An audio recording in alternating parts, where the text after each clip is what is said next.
Hi friends, welcome to my channel. So ఇవాళ video అయితే నిన్న పెట్టాను కదా వీడియో, పెళ్లి వీడియో మా మరిదిది. సో పెళ్ళి అయిపోయిన తర్వాత నెక్స్ట్ డే మార్నింగ్ మేము వ్రతం పెట్టుకున్నాము, సత్యనారాయణ వ్రతము. సో అందుకోసం ప్రసాదంగా దొడ్డు రవ్వతోని సిరా చేసామండి. అలాగే ఇక్కడ మా అత్తమ్మలు పిన్నులు అందరూ కలిసి సత్యనారాయణ వ్రత పీఠంని రెడీ చేస్తున్నారు. పువ్వులు అరటాకులతో రెడీ చేస్తున్నారండి. సో మాకు ఇంకా ఈ పూజ అయిపోయిన తర్వాత నైట్కి రిసెప్షన్ ఉందండి.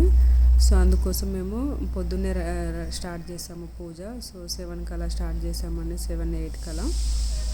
సో చాలా ఎర్లీగానే లేచాము, అన్ని వంటలు అలాగే పూజకు కావాల్సినవన్నీ రెడీ చేసుకున్నాము.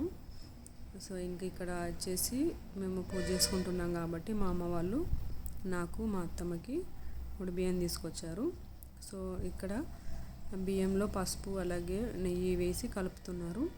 సో ఇలా కలపడం కూడా ఒక 5 కలుపుతారండి. పెద్దవాళ్ళు ఎవరైతే ఉంటారో సో వాళ్ళు 5 కానీ 9 మంది కానీ కలుపుతారు.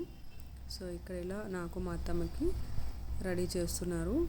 ఇలా బియ్యము, ఆకు, వక్కలు, బ్లౌజ్ పీసులతోని ఇద్దరికి రెడీ చేస్తున్నారు. సో ఇది రెడీ చేసేలోపు మేము వంట అంతా రెడీ చేసుకున్నాము. సో ఇంకా తెలంగాణ సైడ్ అయితే బియ్యం అనేది ఎక్కువగా పోస్తారండి.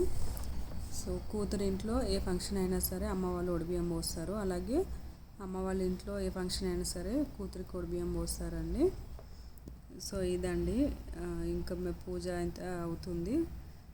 సో ఇక్కడ వీళ్ళు రెడీ చేస్తున్నారు, అక్కడ పూజ అవుతుంది, మేము పూజలో కూర్చున్నాము.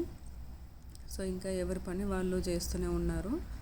సో ఇలా తొందరగా పూజ అయిపోయిన తర్వాత నైట్కి రిసెప్షన్ ఉంటుంది కాబట్టి ఇలా అన్నీ తొందరగా కంప్లీట్ చేసుకుంటున్నాము.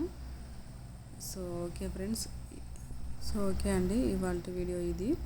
సో ఇంకా నెక్స్ట్ రిసెప్షన్ అలాగే ఈ బియ్యం పోస్తారు కదా, సో వాటిని కూడా మేము భోజనాలాగా చేస్తాము అందరినీ పిలిచి.